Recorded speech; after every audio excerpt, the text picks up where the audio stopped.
Imaginons que je suis optimiste. Je pense que le lendemain il fera beau. Il y a deux cas. Le premier, ma prédiction est validée et je suis de bonne humeur et tout continue comme d'habitude. Le deuxième cas, où au contraire,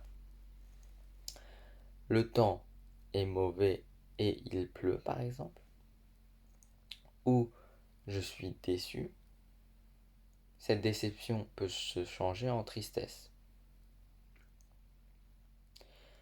Maintenant, imaginons que je suis pessimiste. Je pense que demain, il ne fera pas beau, qu'il pleuvrait.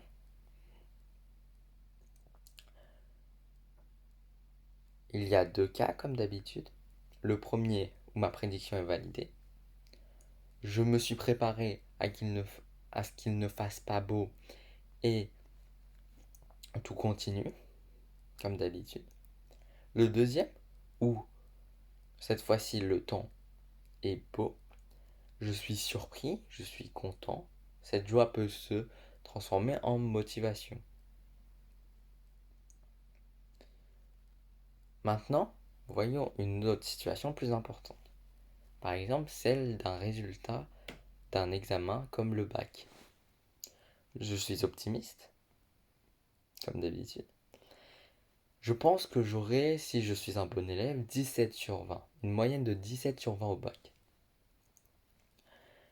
Alors, deux cas. Le premier, j'ai 17 sur 20 ou plus. Je suis content. Et tout va bien. Le deuxième cas, cette fois-ci, où au contraire, j'ai moins de 17 sur 20. Un 14 par exemple. Je suis déçu. Cette déception peut varier en fonction de la note. Cette déception peut se transformer en tristesse. Et cette tristesse, en fonction toujours de la note, peut se transformer en démotivation et en dépression. Maintenant, si je suis pessimiste, je pense que j'ai 14 sur 20 au bac de moyenne. Premier cas, j'ai 14. Je me dis c'est normal, c'est ce que j'avais prévu. Tout va bien, tout va bien et, et tout continue comme d'habitude. Le deuxième cas, où j'ai une meilleure note, par exemple un 17, je suis très content, je suis rempli de joie, et cette joie se transforme en motivation, et cette motivation peut même transformer en de résultats plus concrets, une hausse de notes, etc. Je vous ai montré les avantages du pessimiste face à l'optimiste, mais attention,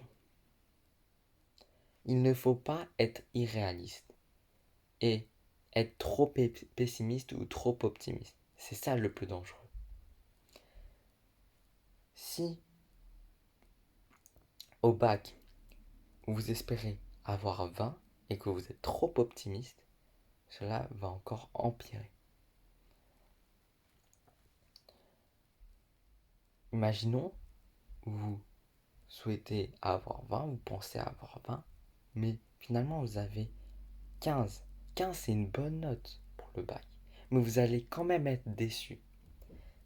C'est ça le problème.